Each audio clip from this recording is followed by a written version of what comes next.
Confirm it for me.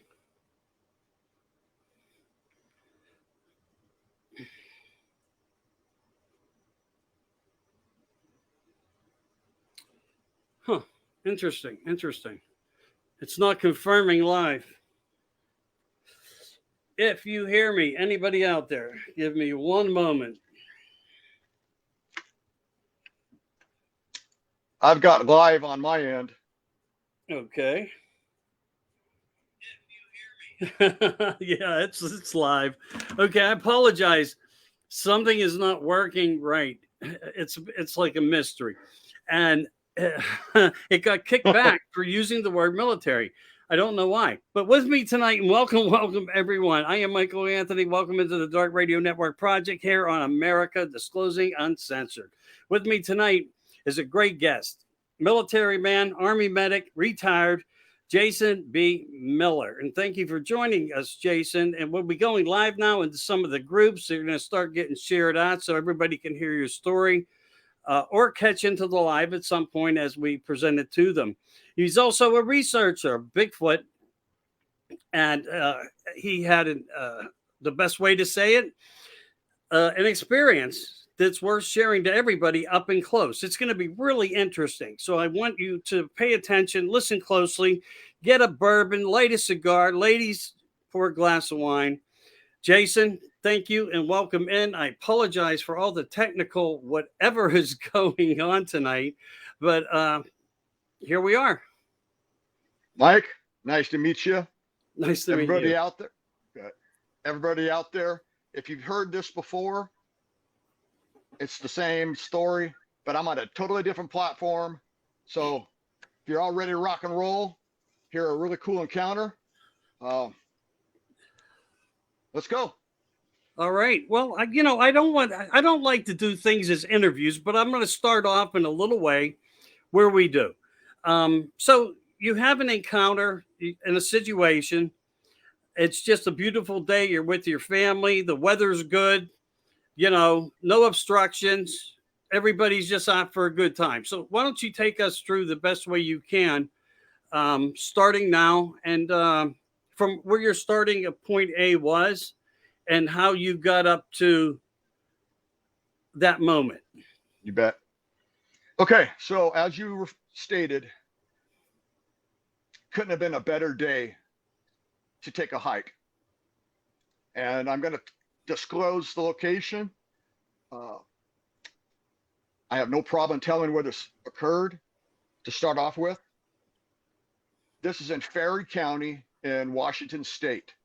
It's part of the Colville National Forest, and it's a trail called Hoodoo Canyon Trail off Dead Man Creek Road. So on a very hot day, end of July, 1st of August, my family consisted of myself, my wife, and my two kids, 12-year-old and a 15-year-old son. 12-year-old daughter, 15-year-old son, and our dog. And we walk this trail a couple times a year for a couple decades. So we know this trail like it's our backyard. So we get to our spot, and it's 1.7 miles to the exact spot that we're heading to. And I mentioned it was warm out. We didn't bring any water nor cell phones. We just didn't see any need for either one. This was just a family hike. So as we started our hike, my son, who's 15 at the time, was in front.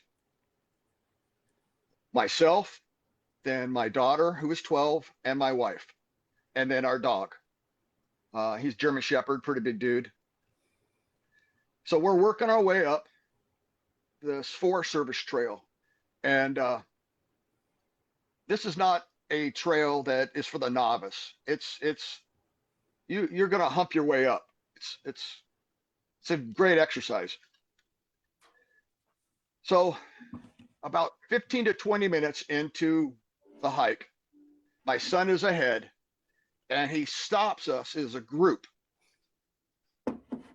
And he says to me, Dad, there is something across this canyon horizontal to us that is making a bunch of loud branch breaking, crunching, just the normal loud noises of like an animal moving through thick brush. Now, I'm very, very hard of hearing, so I didn't hear this. And the first thing I told him was, it's probably a moose. There was a lot of free range cattle in this area, but I just, let's go. He leaps and bounds up ahead, and he stops again.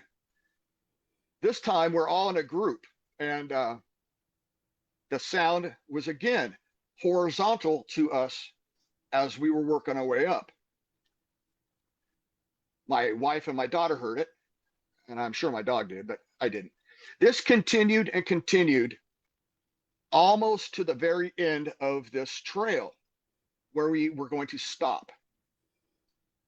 I lost count of how many times my son or one of us, excluding myself, had stopped and says, there it is again.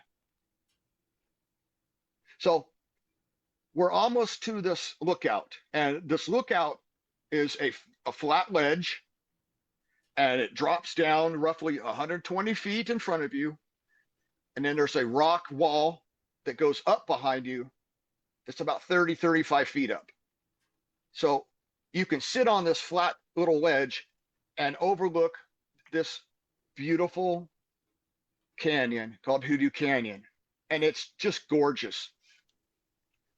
But my son, he took off ahead of us, flying, just running. He wanted to get there first. So I know what he's going to do. He's going to get there and he's going to look around and just wait for us. Well, as we approached, I'm first up, and he ain't there. He's completely there. There's nowhere. I don't know where he went. But man, I got this gut feeling. I had this feeling in my gut that he just somehow had slipped over the edge accidentally. And I go up to the edge and I'm peeking down. I'm yelling for him. And I'm getting really scared because I can't see him down below. Right as I'm yelling for him, he is behind me. He had climbed up the back ledge and was peering down. And I look up at him and I says, get down here. Get down here right now. And he shimmies his way down. And I'm like, what are you doing up there? Why? And he goes, Dad, when I got here and I looked up, there was a guy, a man looking down, peering down at me. Now, I know this area so well. There was no other vehicles below. It would be next to impossible for somebody to be up there, in my opinion. But I didn't believe him. I says, whatever. But he wouldn't let it go. He's like, Dad, no, somebody was peeking over that edge. Finally, I gave in and I consented to his replies. And we sat there, had our 30, 35 minutes of respite, overlooking this beautiful canyon. Now, again, knowing the time frame it takes to walk this trail for the years that we've walked it, I knew we had exactly 1 hour to return back to the rig. So we single file started to walk back. And my dog is in front. My wife and my son, they're in front, working their way down. And my daughter and I were just kind of lingering behind, picking huckleberries. Now, this is important. At this particular time of the year, the huckleberries in this area were in such abundance that we had picked and ate so many on the way up that we were full. Our fingers were purple, our lips were purple. I mean, we'd had our share. But my wife, my son, and my dog, they had to make a right hand 90-degree turn and then another left hand 90-degree turn. And then they're out of our sight. And I know where they're going to go post up and sit. Really cool cedar grove. There's a spring with water coming out that you can drink out of. So I knew that they were going to be there when we caught up. So my daughter is in front of me a few feet. I'm trailing. All of a sudden, I felt predator eyes, that uneasy, spidey sense that you feel when you know you're being watched. So I immediately stopped where I was walking on this little trail, and I slowly looked to my left, just to my left, 30 feet away from where I was standing. There was this juvenile, young Sasquatch that was sitting with its back as tight as it could get up against a blue spruce tree. The boughs, the lower boughs of the tree were just above his head, and he was sitting in a patch of huckleberries. So all we could see was from his abdomen to the top of his head. May I interrupt just for a second? Just Absolutely. as far as just as I apologize, but just Please. as far as distance, what would you say the distance that you were at that point? At that exact point where I was standing, and I've gone back and measured it to confirm, was exactly 30 feet. Okay, thank you. 30 feet. Okay. My daughter was 5, 10 feet ahead of me. And I calmly called out her name. And I go, Haley, look right there. Look. And she spun around, kind of a pissy mood, and goes, Dad, I don't want to eat any huckleberries. I'm done. Let's just go. And because she thought I was pointing at another like giant patch of huckleberries. And I go, no, look right there. So she's facing me. The Sasquatch would be to her right now. It's to my left. So her and I are face to face. And it's off to the side. And she's 12. And she goes, once she made eye contact, she goes, holy effing S, it's a effing Sasquatch. And I go, shh, I know, calm down.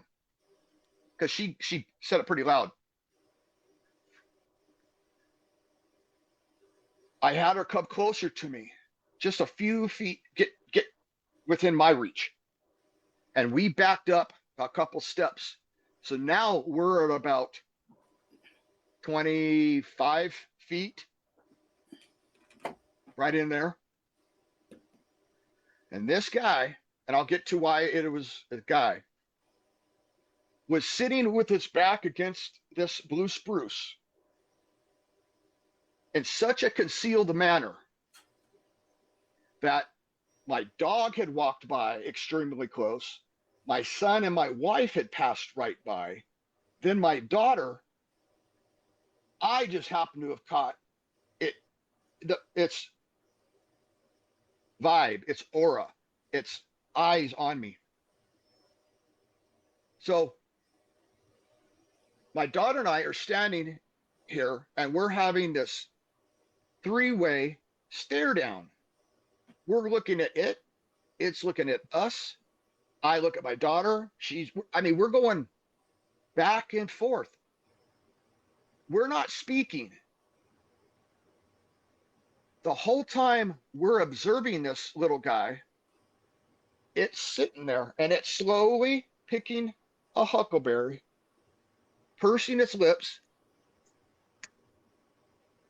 and was grabbing them one at a time like popcorn in a movie. And when I mean juvenile, I'm talking about middle school,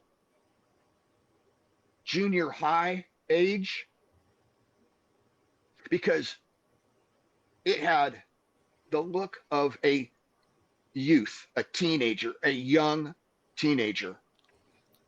You could perceive that. You could perceive that from the features. Absolutely. Okay. Its skin was as if it had just had a facial from a beauty parlor or beauty salon. There was no wrinkles. There was no facial hair. So when people have this vision of a Sasquatch, in my opinion, it's usually an aggressive, mean, snarling, or that aged Jack Link's commercial, weathered look. No, this little guy looked like he was proud of being clean. What I mean by clean is his hair was perfectly parted down the side. His eyes, he had a crystal clear ring around his pupil, but his iris was almost a hazel brown. The rest of his eye material, the sclera, etc., it was white, just like ours are. He did not have long hair on his arms. So when some people describe the length of the hair on the arms, it's long, it's shaggy. No, Draping. all this hair was uniformed in length, except for its the hair on top of its head. I always have referred to the length of its hair and the color as the chest hair, the upper chest hair of an elk, that kind of dark chestnut brown. Okay. Not black, not dark brown, but a dark, a chocolatey brown, brunettish color. But the best way I can describe it is the hair just on the neck of an elk, bull or cow, doesn't matter. That's the color and the length. It had these really fine, thin lips, not big old fat soup coolers or giant, huge lips. But the coolest thing about it was how clean and lack of messiness. It looked like it had just been bathed, combed, cleaned up, and then let out to go do what it needs to do. His hands were a darker brown than the hair, just a shade darker. But his fingernails were jet black, solid black. I would have assumed that the nails would have been jagged, torn, long, not claws, but just unable to maintain a a shallow enough cuticle where it wouldn't be like torn off if they were grasping something like ours can be done easily. But it's like it had a manicure. They were all perfectly organized. It was amazing. Like very well And groomed. absolutely groomed. Yeah, And we would. Meg, if I may interrupt, yeah, I think we please, speculate a lot, and maybe in some cases, if there are different species of these from different areas, they may have different ways that they, handle themselves or take care of themselves. And before we go any further, I want to welcome everybody in. With me is Jason B. Miller. We had a little bit of technical difficulty. That's why you're seeing the screen not as it actually has been in the past. But we had to figure out a loop to loop to get him in here. And it was kind of a rush thing. So our apologies on that. But welcome, Susan. Welcome, Mary. Welcome, Joe Fox. Thank you. We really appreciate you guys. Just a quick recap. Jason's with his family and they head up a trail eating huckleberries and just enjoying the day. To give you a little background real quick, they're hiking up the trail, enjoying themselves, a little bit of separation between them all and so forth. They get up to this point on the path in the ridge where Jason is explaining to us right now his encounter of what he calls a minor Sasquatch, Bigfoot being a youth. So that's where we're at in the story at this point. If you have any questions, please post them and we'll try to refer back to anything anybody has as far as that. So we know the fingernails are black. He's well manicured. Imagine that. I'm not even that well manicured. And I'm not trying to create a bad joke. It's just a fascinating story. 30 feet away and closer, and he's able to see all these features. So please like and share also and follow Jason. But we're going to continue now into the story a little bit more. But just to give you that quick catch up. So if you don't mind, I apologize. You were at, the grooming, the looks of his hands, his fingers, his fingernails are black. He's well manicured. He's sitting still in position up against this tree. Now, does he cloak into the tree in some ways by the color of his fur and the pine that he was under? No. He stood out. Okay. Because the difference in the color of his hair and the blue spruce boughs created a darker shadow, but the sun was getting ready to set. So there was enough sunlight shining from the west to the east, which was illuminating its left side of his body. So as he would turn, I would get an even better picture than on the right side where it's a little bit darker from the shade. What I believe was that we had stumbled into a nursery or an area where there were parents or others around to watch the young and allowing them to go out and eat on their own. This guy was not an infant. This male, again, was a juvenile. There's no way for me to ever put an age on it. We couldn't. But that's my best time frame guesstimate as far as development of his body features. Could you repeat that? We had a glitch. I apologize. That okay. very last part. Could you repeat it? I was stating that I believe that he was in an area where there were others around and they were allowing the young to kind of meander off to go eat and forage these huckleberries on their own. But by no means was this an infant, a toddler.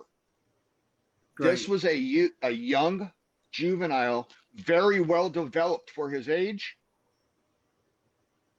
And what I believe was that as we were working our way up, one or more were side hilling us up almost horizontal.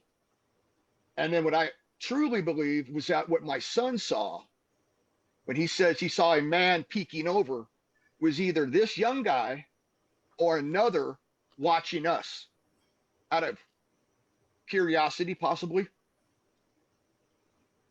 But we stood there 5 minutes. We're into this engagement. 5 minutes. 5 minutes. I looked at my watch and it had already been 5 minutes. And still, this juvenile had no care in the world that we were that close to him. It was like I thought I wanted to actually walk up and go sit down next to him or hug him. The vibe that we received was this most pleasant, wonderful, beautiful experience that I can only describe as a parent and you have your first child, that unexplainable feeling of love. I felt that vibe coming off of him, and I know that he could feel that we were no threat to him. Yes, I had a firearm on me, but it was tucked underneath my t-shirt, and there's no way I would have used it ever unless to save life or limb. But scared, feeling uneasy, fight. No. This little guy was nothing but full of love and awe looking at us. Now, he never opened his mouth so I could visually see his teeth. It was always this pursed with his lips, huckleberries, one at a time. Now, I think we're at about the 6 minute mark. I could hear my wife and my son coming back. And I know our dog is going to be in front. And I knew once that my dog and my son and my wife had turned this last corner and were going to be facing us, that's when I got the thought to tell my wife, stop, grab his collar and wait. So I told my daughter Haley, just go, just slowly walk off. I also proceeded to slowly walk off. Out of curiosity, I had to take one last look over my left shoulder. And just as I'm taking that last glimpse, he had already stood up and was taking one. He had his right leg behind him. His left leg was taking a step forward, and I could clearly see his male genitalia. A full-size penis, uncircumcised. He had testicles. It was a young male juvenile Sasquatch. The next second, gone into the dark timber. So as my wife and my son catch up, my wife's yapping, what are you guys doing? You know, just not chewing us out, but what's taking you so long? And I said, honey, you have no idea what Haley and I just saw. No idea. And then we got to talking about what my son Hunter had seen with this man peering over. And now we're all on the same page. Everybody believes everybody. Nobody's scared because this encounter was friendly. So let's go. Let's get off this mountain, work our way down. And just at that moment when the sun is setting behind the tallest mountain, just before it goes dark, the coyotes start roll calling. You know, we're over here and we're over here, and they're just going off. And not from the direction that this young little guy had walked, but I want to guesstimate maybe a mile, 2 miles west was this super, just a super powerful scream that was coming our direction. And those coyotes shut them up like a light switch. And we're all looking at each other like, everybody hear that? Yeah, we all heard that. That was it for the day. We work our way back down to the end of the trail, get back up, head home. So that's part one of this encounter I had with my daughter. Part two, this is what I can't explain. But if anybody has any questions right now, please feel free to ask. Yeah, can you reestablish the location and share that, please? Correct.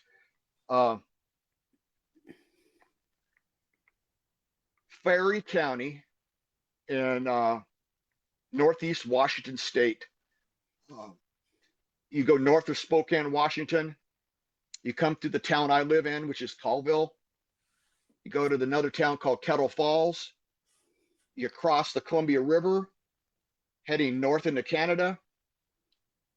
You'll see a road called Dead Man Creek Road.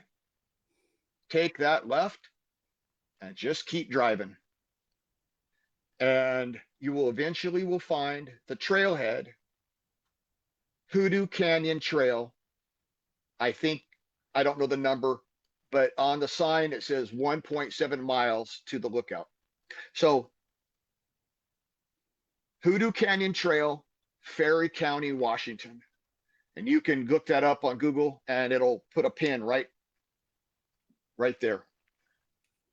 Okay, thank you. Thank you for that. Oh, I encourage people to go there, not to think they're going to have an encounter, but just for the rewards that you get when you get to this lookout. It's a postcard. Okay. All right. So I have a question just for a quick minute, not to try to review anything too much. So you said it had like a greenish brown eye, the black fingernails, hair parted down the middle, or a naturally occurring uh, faculty that is amongst them that their hair flows and falls just in that manner, but brown fur and kind of like a goatee type feature right under the chin, as you said a cow would have, or a bull. no, there was no facial hair. Okay, so completely clean. Okay. Yes, like it had just shaved, but I don't think it had gone through puberty yet to start to grow facial hair.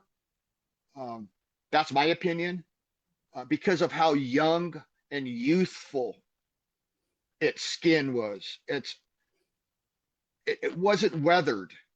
Right. It's not like we imagine and what we see from some of these pictures of folklore and so forth. The polar opposite. Polar opposite. If you chimpanzees, gorillas, other apes, when they have their young, they have those facial features that are kind of already built in and, stay with them as they grow. This guy, I'm standing by this. It's almost as if his mother or one of the females in the group or clan had just cleaned him up. Got him like a chimp would sit and pick at its young, pick off bugs and stuff in the jungle. Right. I can't explain how clear of the skin was or void of any scars, damage. Again, no wrinkles, no crow's feet, um, just a young little dude. Now Gotcha. he wasn't little, he was jacked, but he had the face uh, of just this cute little dude. Okay. Okay. That's the Cool. it's it's and again, I'm working with Sibylla Irwin. She's the only artist that I had known at this time on a reproduction, and she's gotten close. We're not done yet, but she's gotten close, and I'll be sharing that shortly when it's finished. Okay. Uh, All right. So and it, what I want to try to do with you right now is just create a comparison. A Mhm. young Jack dude. Okay. So would you say he was 12, 13? If we were compare him to like your son or daughter in age, do you think that you could have put like a number on him as far as age? Without knowing their lifespan, without knowing um, of course, how long they live, to answer your question, this would be right at the end of middle school and or junior high, prepubescent, Okay. right at the verge of um, starting to develop facial hair. Start your testosterone starts to just consume your body and starts to change so rapidly into a manly feature. No, this was pre that time. Okay. So if I was to put an age or an equivalency on it, 12, maybe 13, but no higher than 13 and no lower than 12. All right. So let me just reflect here and see if there's anything else as far as.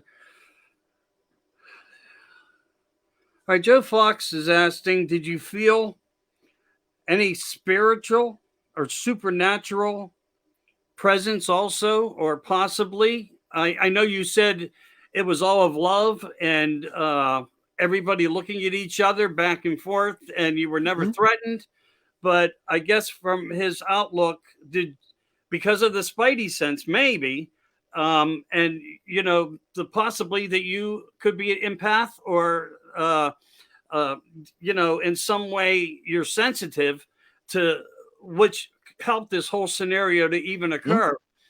Do you feel it was any supernatural of anything that had occurred there beside the fact that um, you were all looking at each other, with that feeling? No, this was the only other sense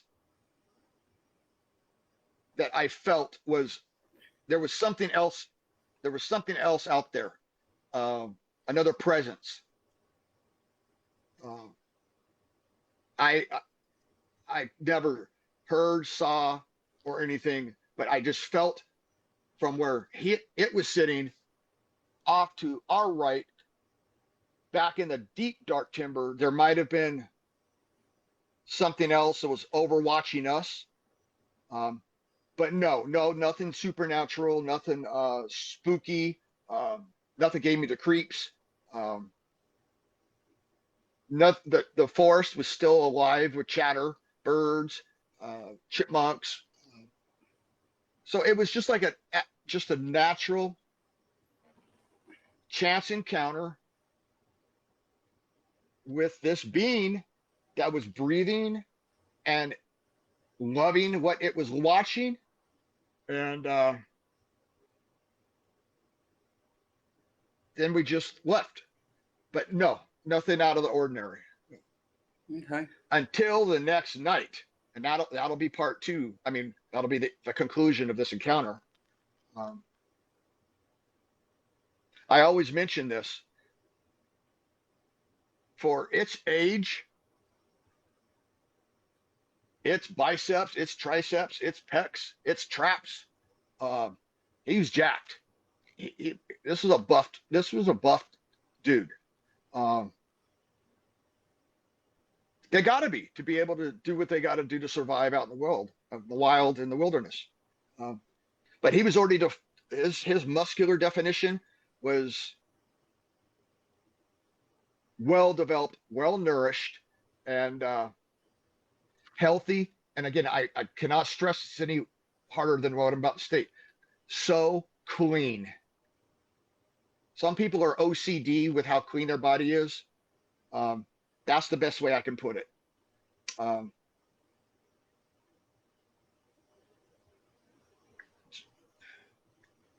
Friendliest encounter I could have ever thought I could ever have had, but with my daughter as a witness. So I always emphasize that because a lot of people state they're alone or whatever.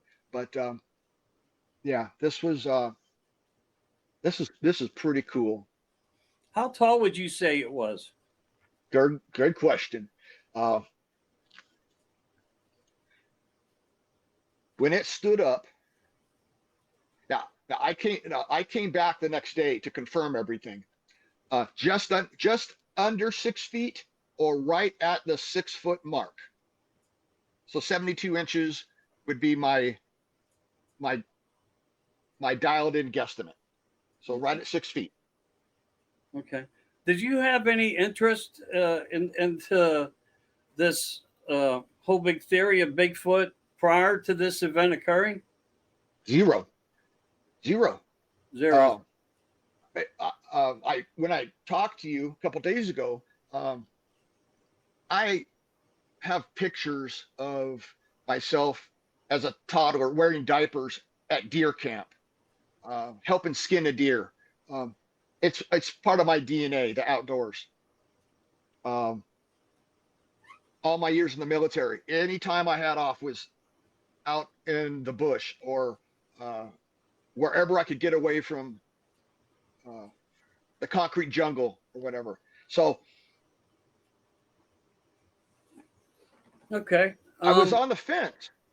I always said, possibly, yeah. There's too much unknown out there, but yeah, there could be. So I was like 50-50 until this day, and it's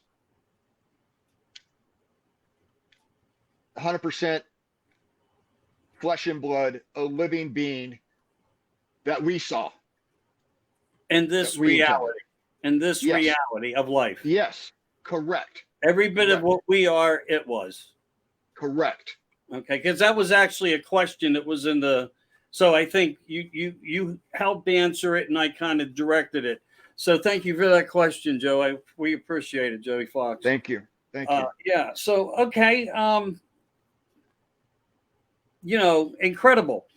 And did you ever, throughout this experience, the 6 to 7 minutes that occurred, transpired, hear anything else from the other side of the valley that your son was saying he thought he was seeing something on the other side of the ravine, so to speak? No, nothing, Nothing like that.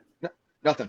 But it could be a possible indication that there is a family there or a network of Bigfoot there. Correct. And I will confirm this um, at the end of our Okay. encounter the next day. Okay. Well, so why don't you start taking us back down the trail after you Okay. guys all gather together? I'm sure you had a lot to talk about right then and there. I know if I was with my children, my wife or girlfriend, whatever, anybody, we would probably say, "Oh my God, what an encounter! What an unbelievable thing just occurred that we have witnessed." So, how did that conversation between all of you go? Just as you put it, we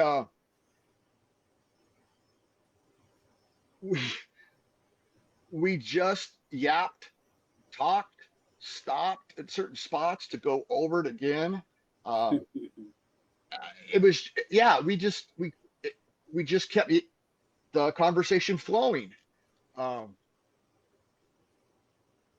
We would get to this one spot where it's a granite wall, and spring water comes out, and you could sit there and drink it at your hand. And we sat there for 5-10 minutes, hydrating, and then talking about this again as a family. Um, there was 2 points that we kept overlapping. Was A, how in the heck did my dog not smell or sense this being? He didn't. How did my wife and my son, who was ahead, not sense or see this being? Well, I can't explain it from my dog's point of view, but how this little guy was posted up, I kind of refer it to almost like a military tactic, like a sniper hide. He was so well camouflaged with his back up against a tree, the boughs just above him, and waist down. So as we went single file by, we're to its right shoulder within arm's reach. He could have reached out and touched one of us. That's how close he was from the trail. But those two and my dog passed by, and my daughter, and then we, just like I said, about 30 feet past him is when I got this sense of being watched. I wish I would have stopped a little sooner, but I feel backing up the couple extra feet was enough. I didn't want to cause any issues with it, or like I said, I believe there was others around. But our discussion continued until we got back to the truck. And then I said to my daughter, I says, when we get home, I want you to go in your room and I want you to draw the best way that you can what you saw. And I went into another room and I scribbled out a picture.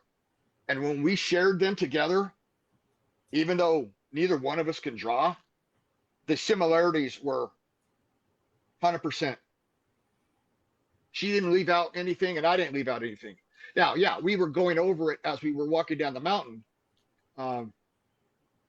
talking about it, but just to have two different drawings so close, that's only more confirmation of our encounter, Right. in my opinion. Right. So You know, we get home. Oh, I'm sorry.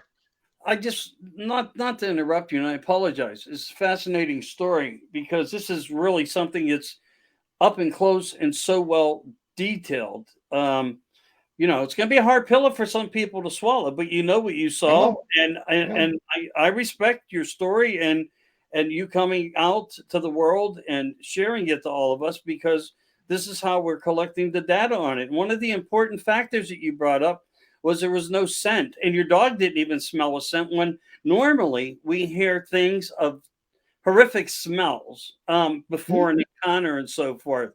And again, how the cleanliness and everything, it kind of all fits suit for maybe we're not understanding or others aren't understanding in their encounters what really they may be perceiving or what they are believing that they are encountering. I don't know. Or in some cases, just there's a culture of indifferences within Bigfoot, just like of human beings of different cultures and different, just like we have different work ethics and cleanliness and OCD and PSD. I mean, here's somebody, a being, and I'm going to call it a somebody in the woods out there, all jacked, clean. You see its anatomy hanging. You can verify exactly that it is male. It's just really, really amazing. I mean, I would have loved to have been in your shoes for even just for 30 seconds, but I can't. But I can imagine the scenario, my third eye is working here as you're talking about this. So you're walking down the hill. You're hearing the coyotes. Can you take us from the coyotes before we get back to the camp? Because I don't, in case there's anything of importance Sure, in between there. sure. But I'd like to reply about a few things you stated. Um, Sure. Anybody and everybody has the right to give an opinion. I welcome all the opinions, good or bad. I have such thick skin that anything that you say to call me whatever never happened ain't gonna bother me. You weren't with me. Not you, but the people who are going to be skeptical and or whatever. You weren't with me or my daughter. And that's okay. I have no problem with that. Um, but what I do have kind of a problem with is when people bring up, why didn't you bring a cell phone? Why didn't you bring up a can? Well, we were out for a walk that we've done many times. And up where we're at, there's no cell service. Um, and I truly believe that if one of us had a camera or a recording device, audio, video, doesn't matter. I believe this would never have occurred. It's just one of those things where everything aligned correctly for some reason, and it allowed itself to be that close to humans. And I think it was not prepared to be seen. That's why I thought, why isn't it getting up and taking off? Why isn't it trying to do what they might do to scare us off? But unless somebody was with me and my daughter, it's my word and her word against everybody else's. But comments No. don't bother me. Yeah, no, I get that, and I hope I didn't. I hope I didn't somehow insinuate that from my side, because I'm sitting Oh here no. with all respect to you, your family, Mm-hmm. the story that you guys encountered. But so we established the place, Right. Correct. and you invite people to go there. You're not holding back anything. Go there, experience the Please. possibility of experiencing something for yourself. Nobody's trying to keep that suppressed. Where many people come up with the, hey, I'm not going to say where my family will get mad, or I don't want to give up my point because that's where I'll do all my investigative work, etc. Mm-hmm. But what we don't know is when this happened. Can you tell us a near run date that this all occurred? Yeah. Yes. In this area, this particular place.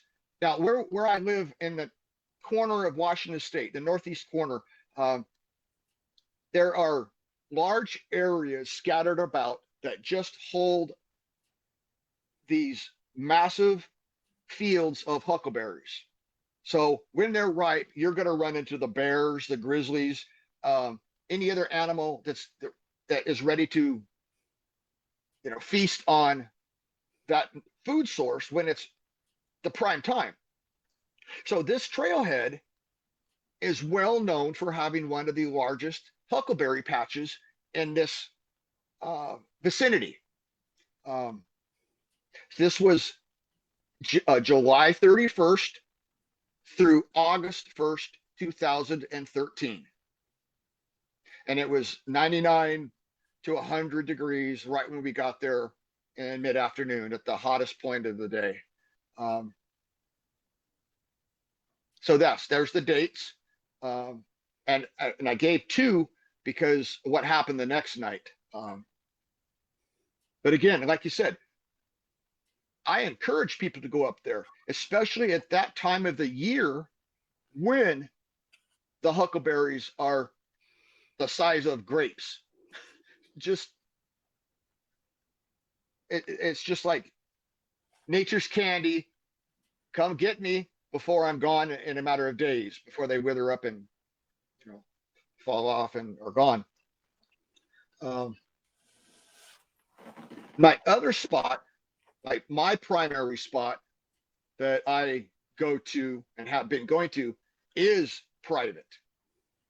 That I won't divulge because it took me a long time to get permission to go there from the landowners, and I have to respect that. But any other places people ask me, where should I go? I'll give you my best advice. I'll give you my best advice on where I've had other encounters and other extremely wonderful things happen to me because I want the right people out there helping, and not the guys or the groups that are malevolent or out for other reasons. But anyways, I kind of went off track there a little bit. Um, so we're working our way down after the coyotes. No more noises. The forest did get extremely quiet after that scream, and but nothing else occurred other than us talking. We get home, and the only thing that's on my mind is I want to go back the next day. I had this overwhelming urge to go back, not expecting to have an encounter again. No way. But I wanted to go back to that exact same spot. And I had a reason. And I'll get to that here in a second. So as I'm packing up our camper, my wife, our two kids, and they ask Dad, hey, can we bring another friend? And I'm like, yeah, let's go. More the merrier. Let's go out camping. So we had planned to go out for at least a week. So we get ready. Everything's stocked for about a week's worth of camping. We get up to the Hoodoo Canyon trailhead, and we start to set up camp. And the kids are doing their things. My wife's setting up stuff. I'm bucking up firewood, noonish time. And finally, right at dark,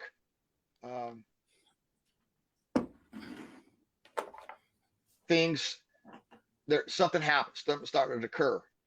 But before I get to that, which would be the finale of this encounter, after we got camp set up and I had everything ready for the night, I told my wife and the kids, I'm going up to the spot.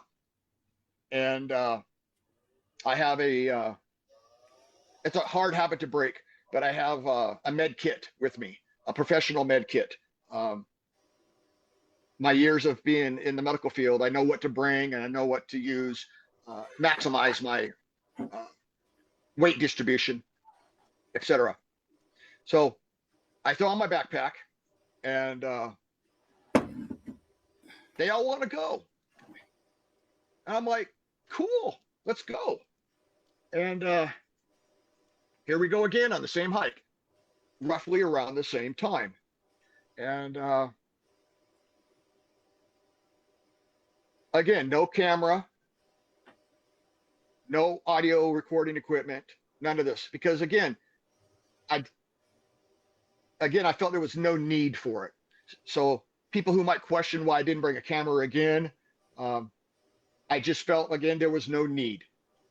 All we had was the little crappy flip phones, the little generic ones, regardless. But we get up to the spot, and the first thing I do is I slowly take my time peeling away the huckleberry branches so I can get a clear visual shot of where this being was either sitting on its rear end, maybe cross-legged, maybe on its knees. I couldn't tell because the foliage was right at its abdomen, at its belly button. But as I'm peeling away the branches slowly, right where it had been sitting, crouching, etc., was the freshest fecal sample next to witnessing it have a bowel movement. This was 12 hours later that the sample was sitting on the ground. Now, I know for a fact that nobody else had walked up this trail because there's a spot on the trail where it's a bunch of sand, and there somebody would have left footprints or whatever. No evidence. The only evidence of human activity was us coming down the night before. And who would take a dump right where this Sasquatch was sitting without knowing that I'm going to this spot? I mean, and there's no toilet paper, but so I knew that it had had a bowel movement either as it was standing up prior or however. So I open up my med kit. I get all my material set out. And I brought 2 sterile vials with me, 1 sandwich bag, and I had multiple medical instruments and a pair of sterile surgical gloves. So I donned on each surgical glove, and I grabbed a stick that was not soft but rigid, and I started to probe the outer casing of the feces just to see how resistant the outer layer is. And it gave me just a little bit of resistance, and then I could punch through, and the inside material was extremely still, soft. So I know this was within however many hours post seeing it walk off till now, and I just used around about 12. So I collect that sample, and I break it into 2 sterile vials, and the third goes into a sandwich bag, zip them up, wrap them up, and now I'm done. I don't need to look around here anymore because I think I've just got something that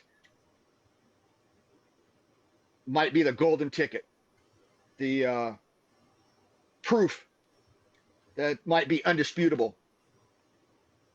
But I'm a rookie at this. This is the next day. So I'm just doing what, in my mind, as an experienced medical professional, knows how to collect, again, like I stated, a sample as sterile as possible with the environment I was given. Get back down to camp, and I put it in some ice in a separate ice bag or ice chest. Got it frozen. So here comes the ending of this encounter. Sun starts to set. Full moon. Not a cloud in the sky. One of those warm summer nights where you doesn't get any better than that, in my opinion. And we're all sitting around the campfire in a ring, in a circle. And my dog, he's about 100, he was about 100, 110 pounds. And he loves to climb up into a camp chair. Doesn't matter whose camp chair it is, but he'll take one over, and he'll get up into that chair. He'll get himself into a little ball, and he'll sit there and he'll stare into those coals, whatever he's dreaming about, whatever he's thinking about, the same way we do when we get into that trance looking into coals, the campfire. And then all of a sudden, my dog jumps out of this chair, and he runs. I've never seen him run this fast, but he runs to the edge of the trailhead where it dumps down. The initial trailhead, it's a long dip down, pitch black, what he's looking down into. And I've raised this dog since a pup, since just this little tiny thing. And I know every trait, everything he does, and I've never seen him act this way. And he is on high alert. He is absolutely, something down there has him ready for war. That's the best way I put it. To protect us. Now, in this area, there's wolves everywhere. Uh, Grizzly bears, cougars, lynx, bobcat, other woodland animals. And he's been around them all. Um, but I go up to him and I grab him by his chain and I'm just trying to pull him back a little bit, not forcefully, but trying to get his attention to pull him back. And he's fighting me. The more I would pull, the more he's pulling forward. And the only thing I could think of was that there was a cougar sneaking up on us. Now, that's the only thought in my mind at that particular time. My dog would not stop his obsession with whatever he was sensing down in this deep, dark draw. And finally, he relinquished his aggressiveness enough where I got him back to the campfire. But he still laid on the ground now, but laser focused in that same direction. Kind of spooky when you think you know a pet and it reacts this way. But I said to my wife and kids, I said, hey, if anything comes up, I got it. Don't worry about it. We'll handle it. Not saying by violence, but whatever it takes to save or do whatever it takes to not have anything bad happen. You got to protect. Well, yeah, I don't know what's down there. Right. But the chances of a cougar coming up to us, no. But a pack of wolves, maybe. A grizzly bear, I ain't even worried about them. But a cougar was just at the top of my list. Man, was I wrong. Oh, was I wrong. My daughter, my son, and their friend were all stating how weird our dog was acting. And yeah, I know. It'll go away. Don't worry. Chill out, guys. Well, right about the time that I stated that, don't worry, whatever it is will go away. Excuse my language here, but all hell broke loose. Directly where my dog was laser focused down into this deep, dark canyon. The only way I can describe this was something extremely large was taking whatever it could grab off the forest floor, and whether it was smashing it against tree stumps, slamming against trees, throwing them around, breaking them in half, this violence of what I call, they were throwing a fit. And I was going to say they, because when this one started in front of us, off to our right, 100 yards in the darkness off to our right was another canyon that dropped down. One started over there. And then one started to the left. And then the one in front of us would go. And these three, they wouldn't let up. Now, it got to a point where my daughter and their friend were scared, and they went inside the camper. My wife stayed up a little longer, but she had had enough. So she went inside and laid down. No way am I going to go inside. I'm a stander. I'm going to be up all night long protecting my family, from any and everything that might happen. Yes, I had a firearm on me. I had multiple inside the camper. Just how I roll, but only for protection. This continued and continued and continued. for hours. They didn't let up. And I'm looking at my son, and he's sitting in his camp chair, staring into the coals, again, comfortable, enjoying the moment. And all of a sudden, he raises his head.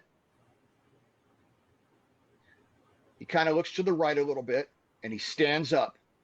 Now, I can't reproduce it with, I mean, on this right here, but visualize a person standing up very slowly, almost robotically, turning to the right, and then taking a few steps out of the light of the campfire into the darkness, but in this odd manner that, again, I can only explain as robotic. I thought he got up to go take a leak or stretch his legs.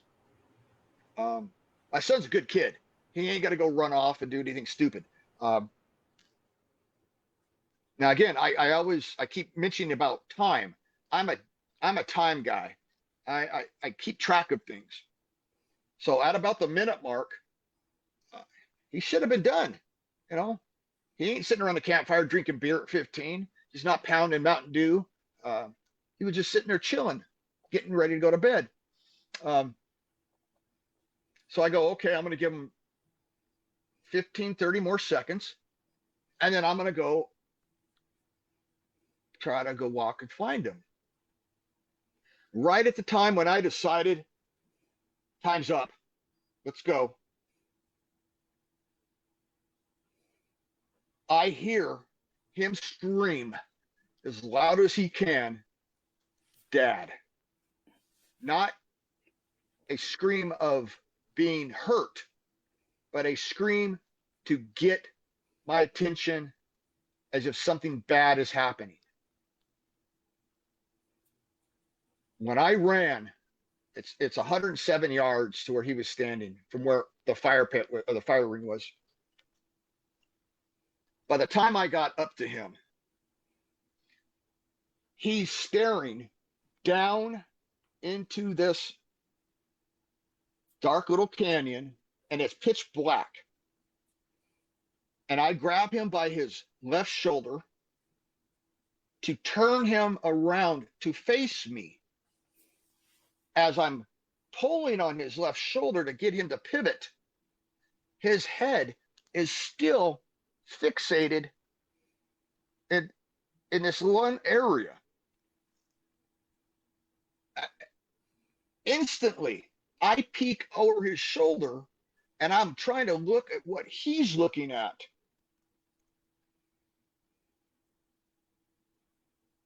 And I can only describe this because I didn't provide this picture that the Sibylla Irwin drew. The only way I can describe this is this perfect outline of a massive, I'm only using this as a reference because I don't know what else it could have been, was this massive Sasquatch figure. You could not see any facial features. You could not see anything else other than the dark outline against the dark background. But the eyes were the softest red, amber, kind of orange in between. Just the soft, not bright, but just the soft glow of a pair of eyes, pretty large. And as soon as I am looking at it, it spun around and it crashed down into the canyon, busting, crashing, bumping. Just, you could again feel the ground just boom, boom, boom. And as soon as it got out of our ability to hear it, my son kind of snapped out of it. And I didn't ask him anything. I says, come on, we got to get back. Come on. Went back to the fire. He sat down in the camp chair. I didn't ask him a question because he still had this look of, this is blank look. And he gets up. He goes to bed. This commotion on all three sides continues. I'm the only one up that's staying up. And they're just going back and forth on all three sides of us, harassing the hell out of us. Just wouldn't stop. I need to back up for 1 second here.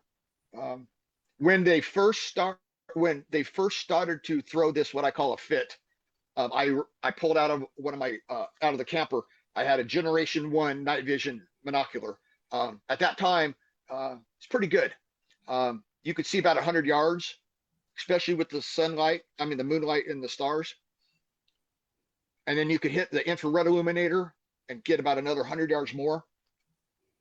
But every time we heard something in one area, we were right there with that monocular, but we couldn't see anything, nothing.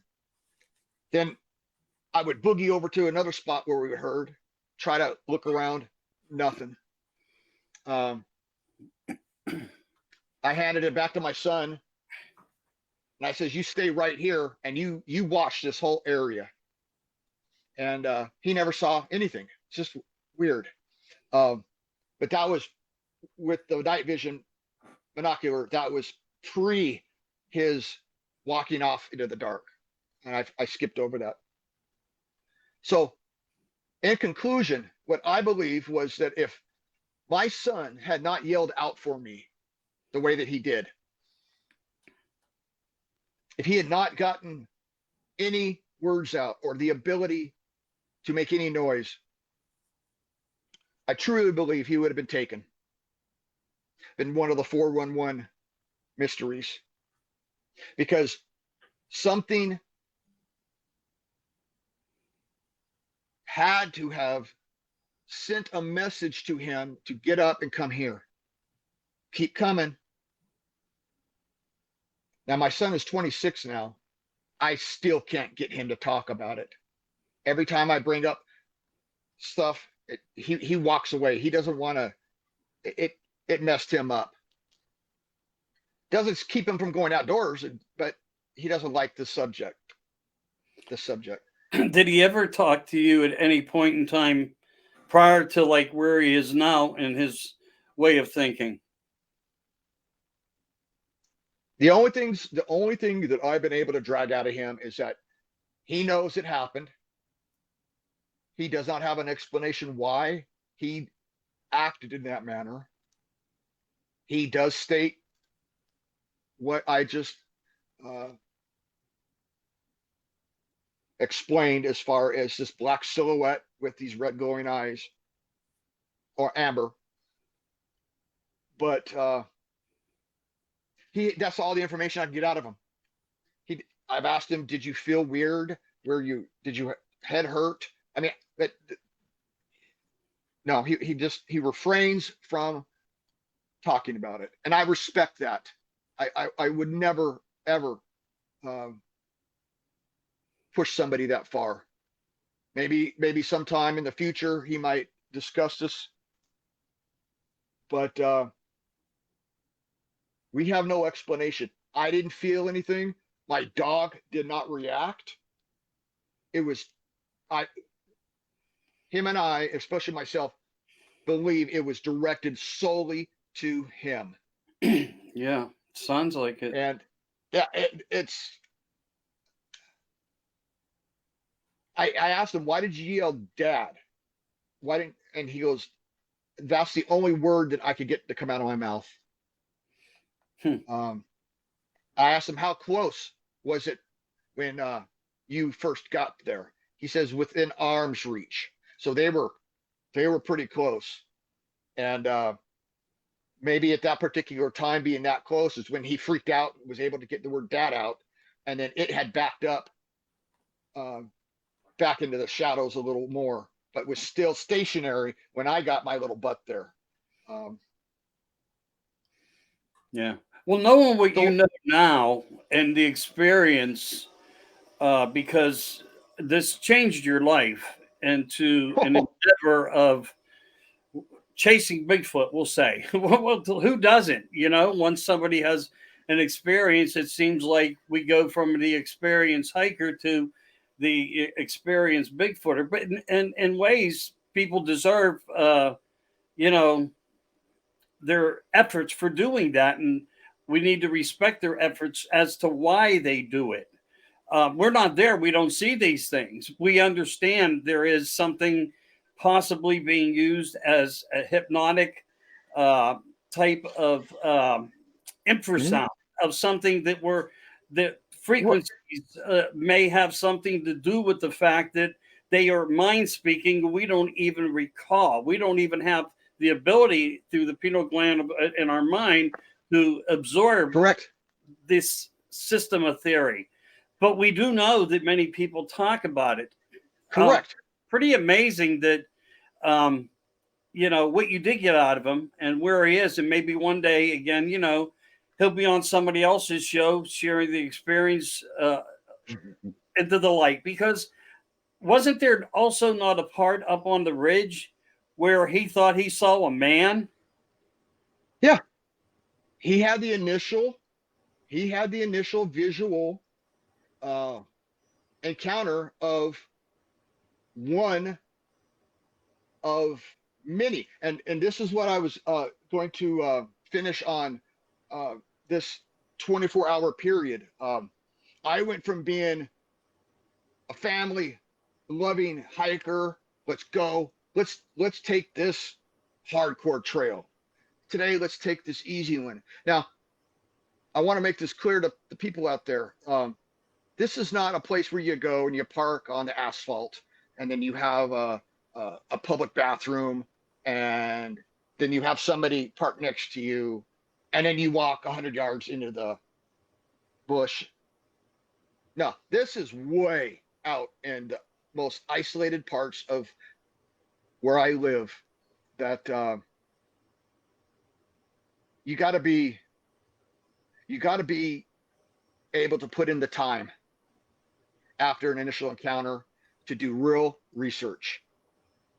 Not every time you go out does 2 crossed sticks mean something, or just as something looks wrong is not what you got to put in the time and try to think outside the box a little bit more than the norm.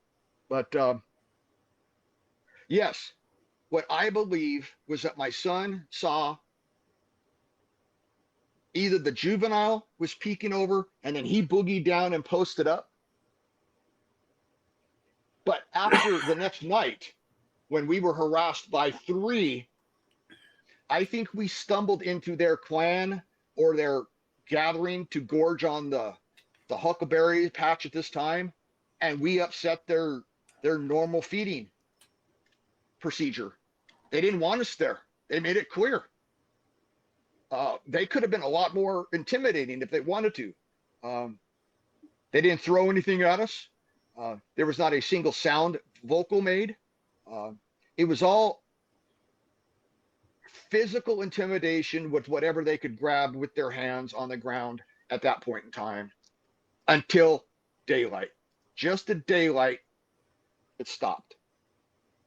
And we moved 7 miles up the canyon, the road, to get away from this area and leave them alone.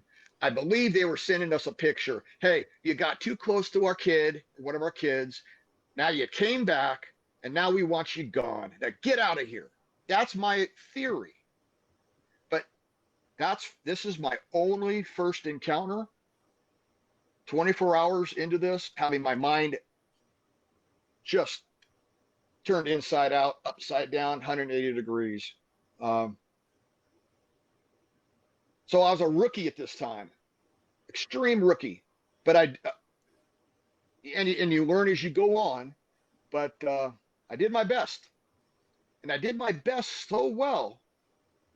Is it okay to mention this documentary Yeah. I Um, talked to you about? Okay. yeah, sure. And if it covers any of the feces or whatever, if you Uh-huh. can give a little bit of a point value to it, due to the time and the complexity and the length of time, we may have to take this to a part two because Yeah. everybody, this is not over by a long shot, No, no, not by no, no, a no, long shot.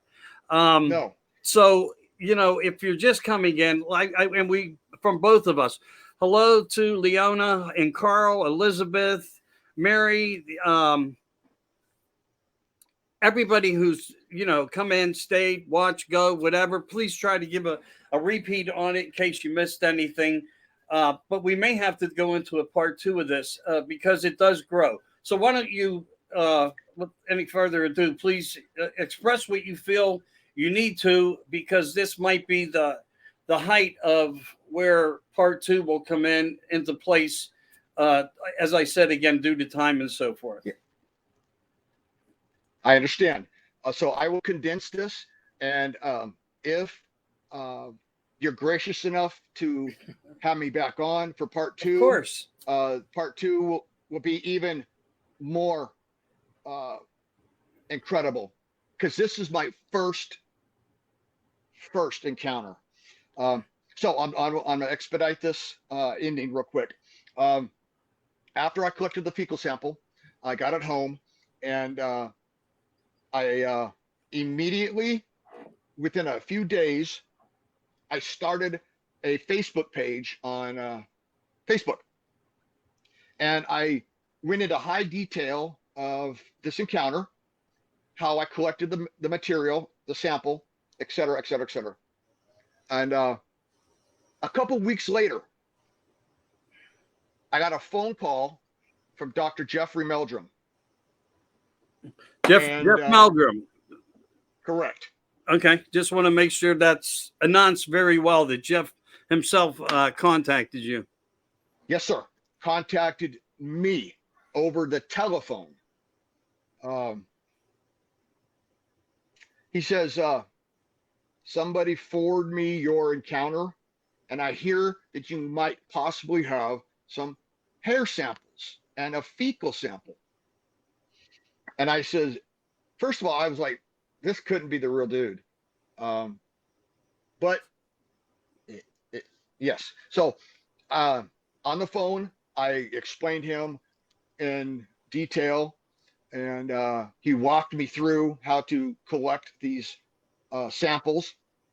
Um, I pulled off one underneath my microscope. It was clearly deer, no doubt about it.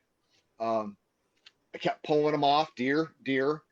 I found one that was amber clear, and it had no medulla in it, and had no signs of the way hair grows in little stacks, little layers. It was perfect. It was a perfect sample. So I put one envelope, I wrote deer. The other one I wrote question mark and sealed them up, and sent these off the way he instructed me. A couple weeks later, I get a phone call back from him, and he goes, would you like to participate in the documentary to recreate everything that occurred? And I'm like, are you kidding me? So I'm thinking, he's got something. Something has got his mind going that I sent him. And later on, I found out that that one hair was unidentifiable. They had no clue what it was in their professional database at Idaho State, out of Pocatello, Idaho. Anyways, I said sure. So he set everything up. I will not mention the film company, but a film company came from the United Kingdom to Toronto, Canada. Toronto, they flew to Las Vegas, Nevada. Then they drove from Las Vegas, Nevada to my little corner in Washington State. This film crew, we're not talking about a little generic, these are professionals. They were not prepared for the hike either. I think they thought we were just going to go someplace real easy. And no. If you want to go where this occurred, we're going. And we filmed it. And I signed a contract. My mistake. But in the contract, it clearly stated that the people involved were to be able to review the final product prior to being released. There was also a retired sheriff deputy from Bonner County, Idaho, in this also with his encounter. But in between the little breakup of the of myself and my daughter and other things, you know how they break up shows.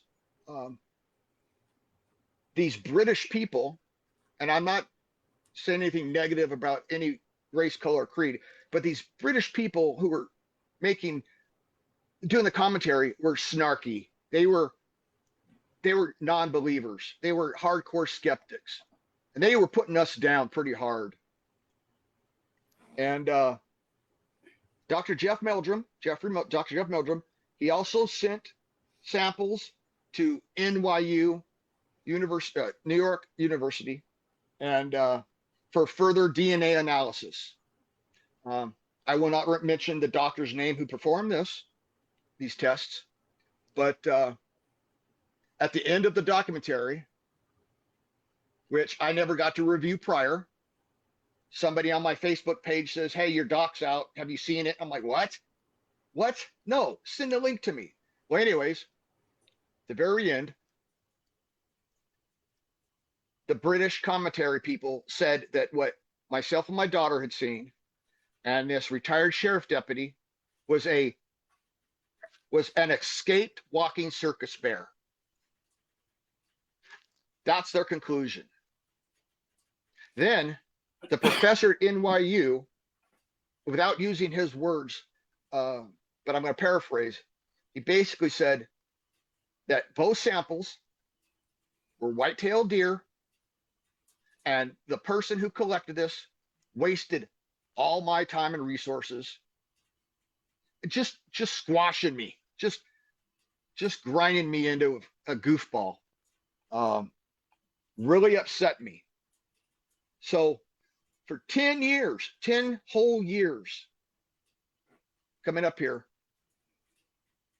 it's been 10 years since I've had 10 plus years since the encounter, 9.5 since the documentary was filmed, but I haven't spoken about this up until 2 months ago, openly. And I'm so thankful now that I can get all this info off my chest and share my findings. And like, we've only scratched the surface. We've only just opened up the wound of what I would like to share. Right. But I'd like to leave it on this note. I do understand that. And humiliation is part of the tactic under controlled networking, which, you know, I'm an advocate for truth. So I'm glad you're here. I'm glad you're doing it here. And I'm glad you're exposing some of the doers of the bad and the wrong into the community. I can't, and I'm not going to theorize around Jeff Meldrum in any way.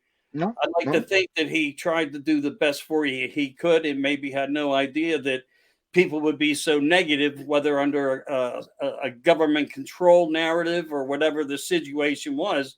And for you to sit back and suck this all up and have to, be made a fool of, but yet you sit here, your story hasn't changed, and you're going to get stronger from it by the more you talk about it. I also understand that there's something possibly in the future. We won't go there yet, to where other people have the same interest of maybe doing and giving you your justice back. It's coming. Yeah. It's on its way. Yeah, I'm not going to speak a lot on what we talked about in the green room and whatnot, and in our previous telephone call. But Correct. it's sad that we go through things like this. You know unequivocally, your right hand to God, that you've seen this. Your daughter knows it. Your son knows it. Your family encountered it. You lived it. The story, even though hey, we're normal people. We're not trying to deliver from this side of the glass to America and beyond a narrative. Real people talking real stories. That's what I represent here and try to share out to America. So I thank you for all the time that you've given us tonight. And you can conclude this any way you want. We still have a little bit Okay. of time left here. Okay. But I want to just say to you, I'm grateful that I can help you. And that's what I try to do for people that are having these encounters, because I don't care if it's a UFO, if it's Bigfoot, if it's a ghost. Phenomena and paranormal and the unknown is what I research into, as well as some other topics. And these things fascinate me, because how else do we learn? How else do we proceed into the future unless we have information that allows us to go forth?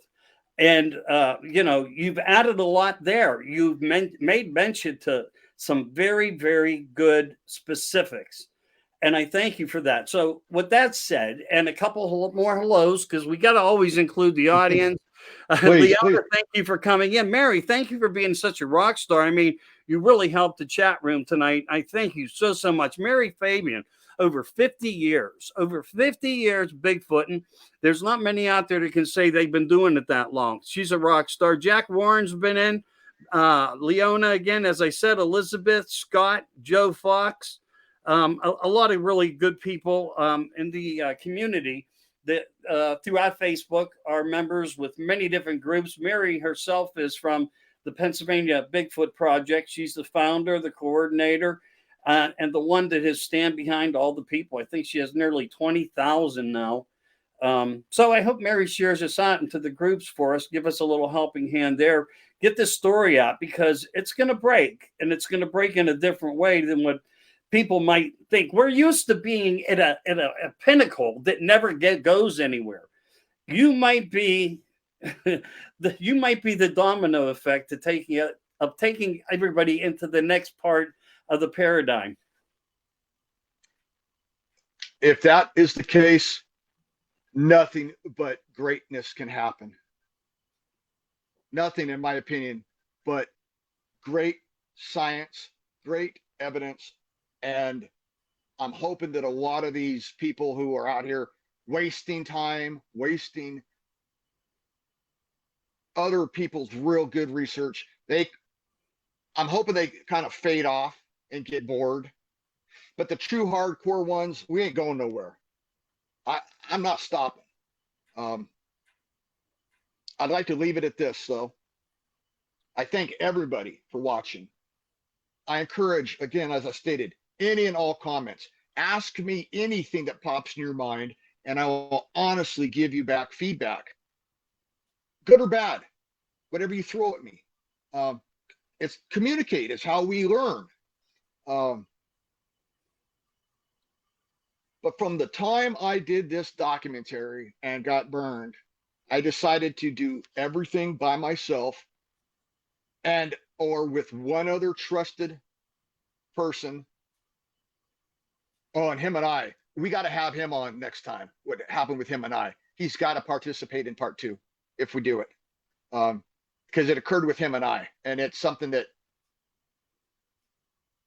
needs to be shared. But the evidence that I have collected, most of it has been with at least one or more people, some with law enforcement, but random people I take out.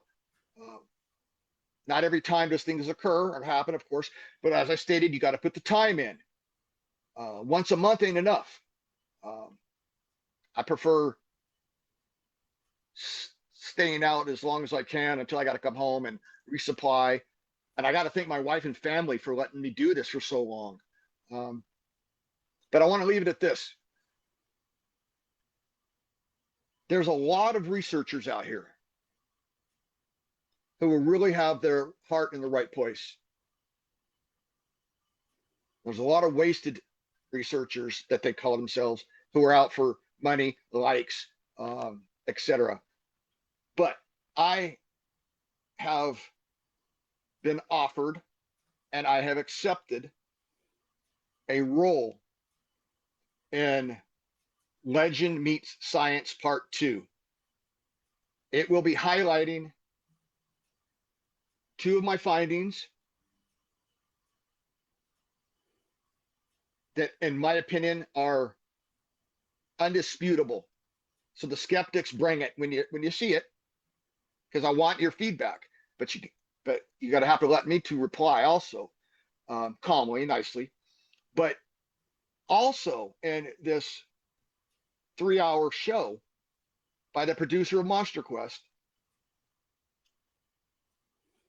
I'm one of 4 people who will be put into a trance, hypnotic state, just on the verge of hypnosis in a trance.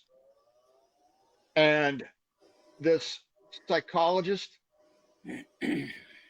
will be trying to obtain hidden information that my brain's hard drive is storing, but won't allow it to come out. Because there's more information in my head about this encounter that I can't recall. More happened, more visual stuff. I can only recall everything so much. But we believe that this is groundbreaking. I know it's been done kind of before, but this is going to be filmed from point A to point B to the very end.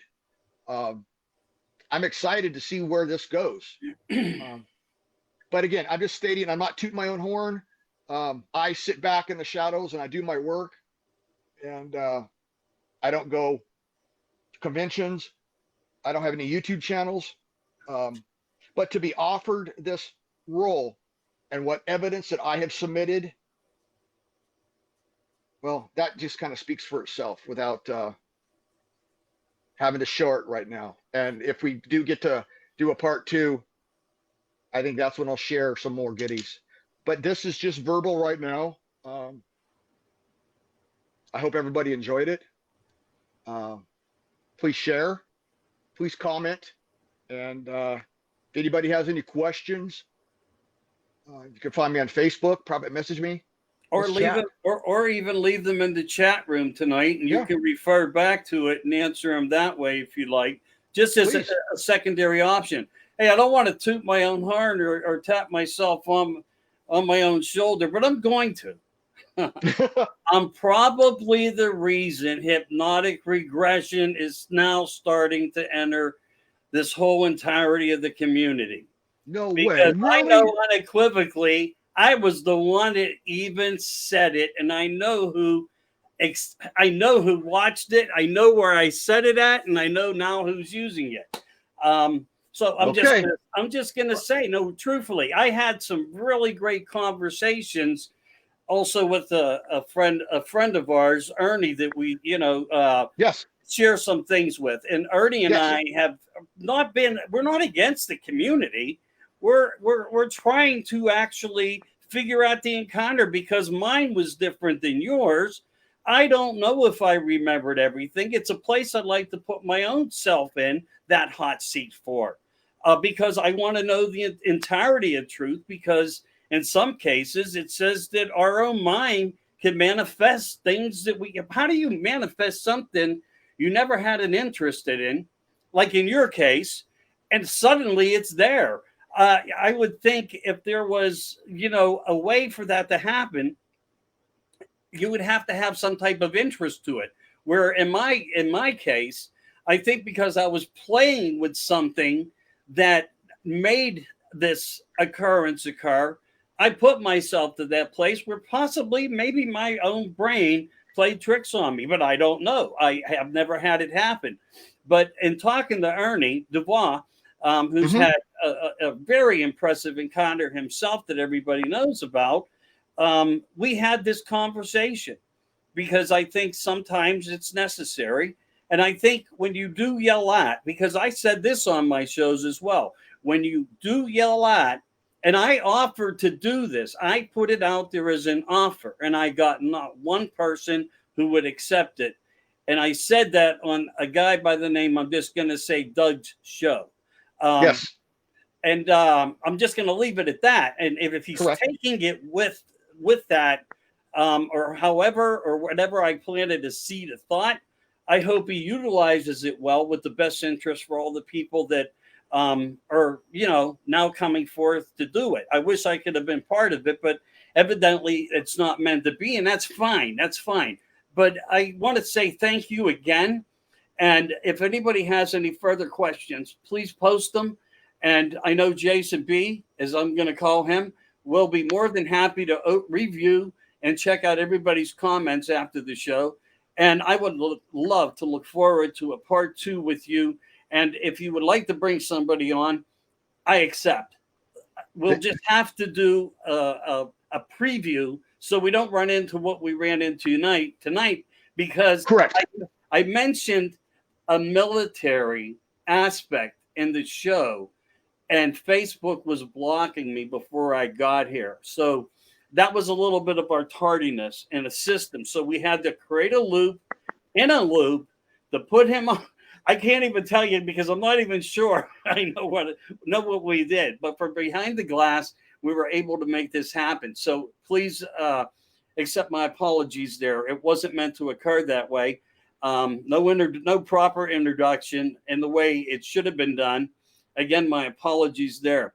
So I want to thank you once again. I thank you for the story. I thank you for your integrity and your honesty and your sharing.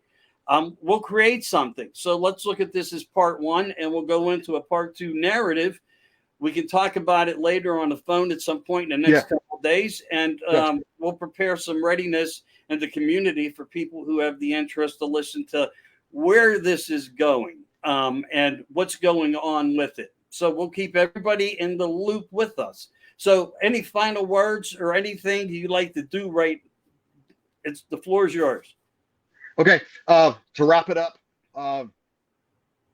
part 2, I will have photographic evidence to back up my findings. This was just my verbal recount. I also have so experience with language that I've addressed with Ron Moorhead that will absolutely, you people out there have got to hear this. My name is not well known. I have preferred it to stay that way. But now, as you have said, Mike, let's get this going in the right direction. Let's do this right. And I can't thank you enough for allowing me to speak this way. On the other podcasts that I've done, I've kind of had to be a little more gentle or tapered down. This is the forum. This is it. This is how we should be talking to you and everybody out there listening. I agree. I couldn't thank everybody enough. Hey, I'm just being me. I think anybody accepts it. Sometimes I talk loud and with power and force, but you know what? It's the excitement of and knowledge behind the things that make one act like that. Sometimes I may come over a little overpoweratively. I'm not trying to be. It's a matter of excitement because when you deep dive into topics and subject matters as we are now and other things that I do, it's rather exciting. I'm enjoying creating my own wealth of education in my later years of life because I'm not a young man by any means. I'm not an old man, but I'm in my mid 60s. So that says a lot, So here I am trying to enjoy life and giving opportunities to guys like you. And believe it, it's more about what you have brought here than what I'm doing. Couldn't thank you enough. We're doing it right. Brother. You're doing it right. Look forward to number 2. We'll talk soon. Everybody out there, thank you so much for listening. Please comment, ask me questions. Don't be afraid to ask me anything. You're not going to hurt my feelings. I ain't going to get upset. But that's what we're all about. Sharing, communicating, and asking. Just don't be mean and call me names. Otherwise, we're all good. I hear you. That's Yeah, it. Play we fair. are. All right. We'll see you later now. Thank you. Yeah. All right.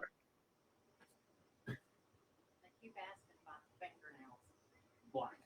All right. As far as the fingernails, I'll make comment to that now. And as I said, Jason's going to come on after the show, which he's probably already jumping in somewhere out there, already observing. So the fingernails were black. The fur was brown. Distinctively, the fingernails were black to look at.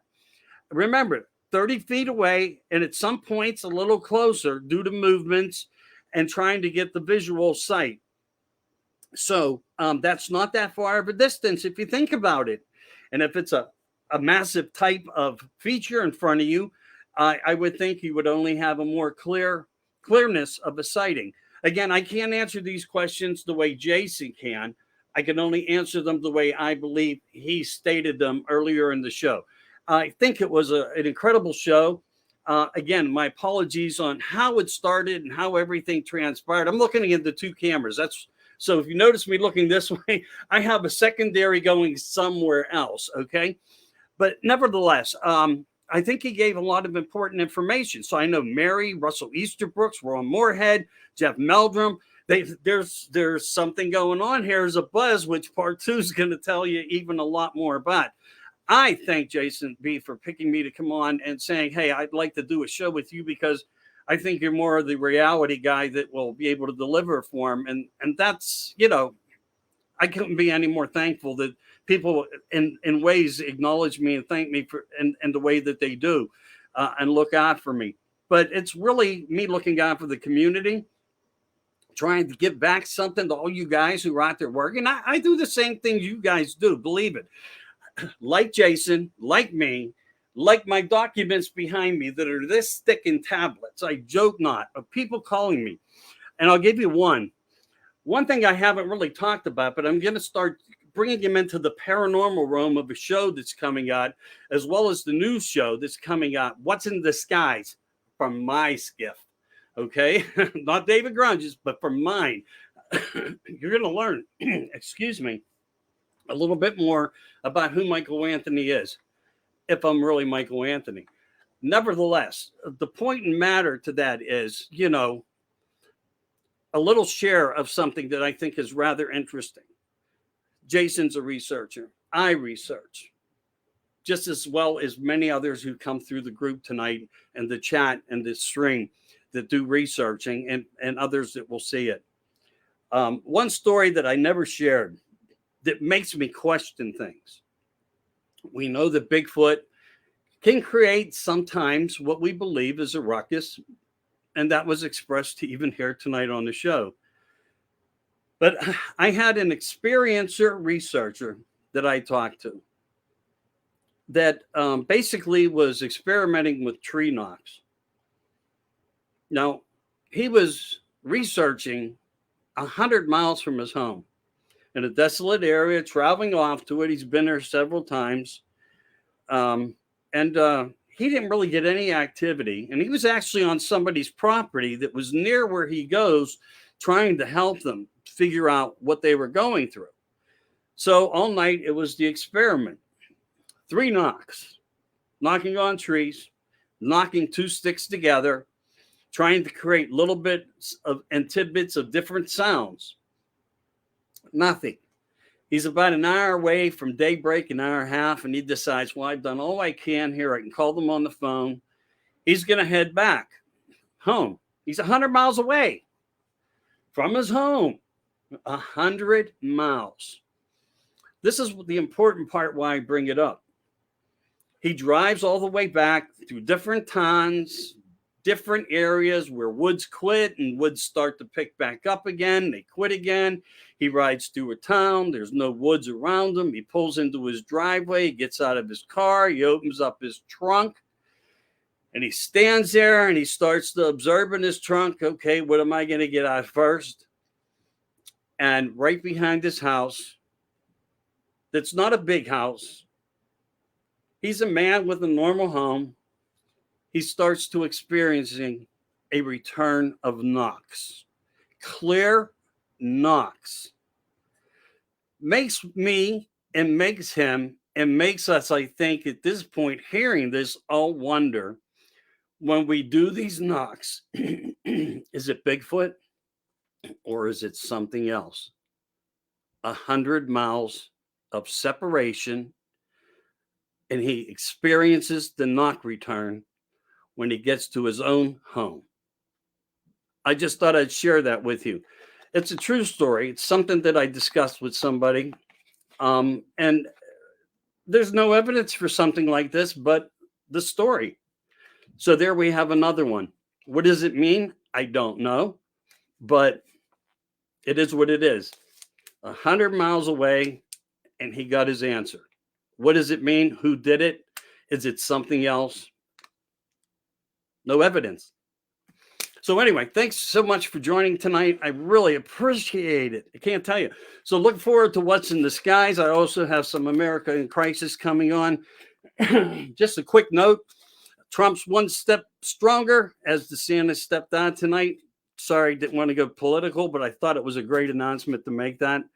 If you can like and share, give it hearts, stimulate it, get it out there. And Mary, a message for you. We had nearly 3,000 views all over different platforms.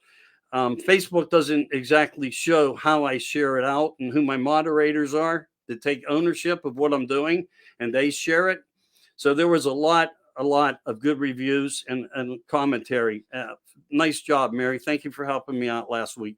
We're going to continue, though, into a part 2 into the future. And I think what's in the skies is next week. I'll check the calendar. I'll make a post, and I hope you'll join me. Have a pleasant evening, everybody, and thank you so much for joining in. I hope you got some of the answers you were looking for. Again, post your questions. Please post your questions. If you have any, Jason will be on after this goes dead on the live, and he will start to answer everybody, and you'll get your answers. All right. Take care, guys. Have a great night.